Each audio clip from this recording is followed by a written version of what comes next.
السلام علیکم۔ ہم سے ابو بکر بن ابی شیبہ نے حدیث بیان کی، کہا ہم سے وکی نے حدیث بیان کی، انہوں نے شعبہ سے، انہوں نے حکم سے، انہوں نے عبد الرحمن بن ابی لیلہ سے، انہوں نے حضرت سمرہ بن جندب رضی اللہ عنہ سے روایت کی۔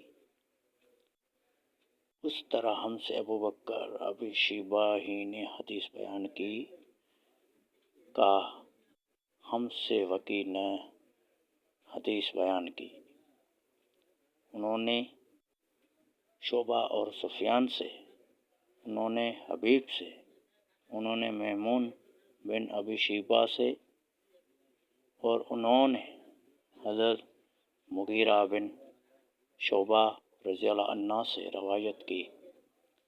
دونوں نے کہا رسول اللہ صلی اللہ علیہ وآلہ وسلم نے یہ فرمایا تھا۔ دوستو، حدیث کی ویڈیو پسند آئی ہو تو چینل کو سبسکرائب کریں، ویڈیو کو شیئر کریں۔ ملتے ہیں نیکسٹ ویڈیو میں، تب تک کے لیے اللہ حافظ۔